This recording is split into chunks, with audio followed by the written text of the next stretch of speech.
Hi, I'm Tim. Welcome to our channel and thanks for logging on. If you enjoy these videos, do me a favor and subscribe to our YouTube channel right here at Watchbox Reviews. I'd really appreciate it, and I promise to update daily. If you love this watch, you could see it and you could purchase it on our website, thewatchbox.com.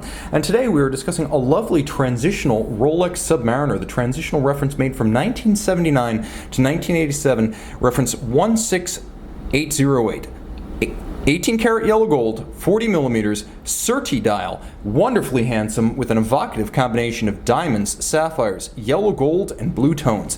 Handsome, I would even say resplendent. On my 16 centimeter circumference wrist, this 40 millimeter pre-super case, which features a 1987 serial number, is in excellent condition. A true survivor on the original factory reference 92908 bracelet. The timepiece wears essentially as it would back in the day. This Gordon Gecko era Rolex Submariner is easy to accommodate as it measures a wonderfully compact 47.1 millimeters from lug to lug and 50.3 if you were to include the solid end links. The timepiece has a 20 millimeter spacing between the lugs, and even then, Rolex suspected you might want to put your gold Submariner on a strap, so they included strap tool apertures in the lugs at all four corners.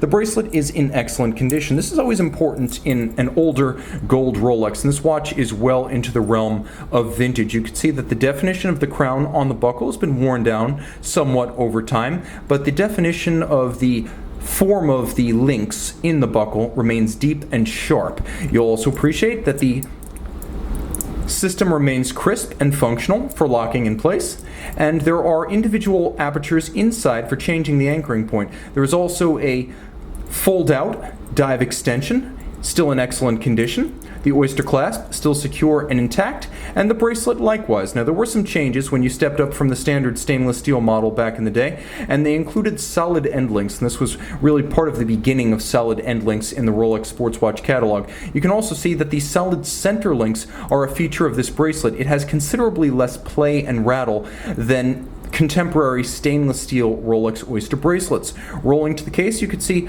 at all four corners there's plenty of volume and definition remaining in the lugs themselves. There's a sharp break between the satin of the top and the polish of the case flank, and you can see that all four corners remain in fine fetal. The watch has clearly been refinished several times. That said, it retains its original character lines as well as its symmetry from lug to lug and side to side.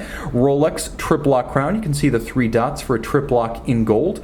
And then we have a matching yellow gold bezel with a subsequent service upgrade Luminova insert for the pearl. The pearl is covered by sapphire, so shielded from blows. And you can see that the anodized aluminum insert on the gold bezel base is wonderfully crisp and fresh. It is a unidirectional rotating bezel, as this was a transitional era Rolex. And when we use that term, we generally refer to watches made from the late 1970s through the very early 1990s that represent the period when Rolex was transitioning from its historic past as a supplier of upscale professional watches to one that was more of a touchstone and a totem of status in the luxury space, as well as a transcendent name that largely sidestepped the usual general public limit on watch knowledge. People at least knew the Rolex name even if they weren't enthusiasts. Now, this watch features transitional features. It was the first high beat Submariner with a 28.8 beat rate courtesy of caliber 3035. It was the first sub with a quick set date. It was the first sub with all of these solid links, both center and end link. It was the first sub with a sapphire crystal on the date model. It was the first sub with a unidirectional rather than bidirectional rotating bezel. So you got a lot of features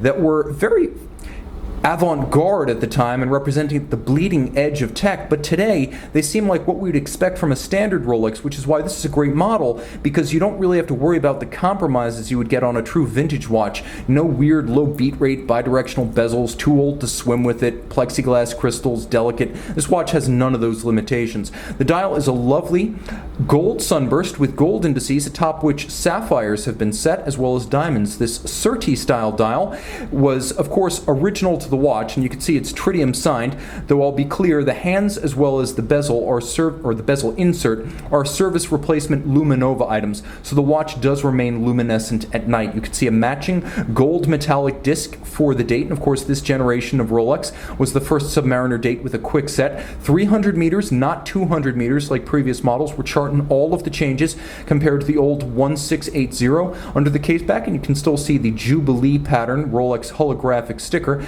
we have Rolex caliber 3035, which was a big step up from the old 1575.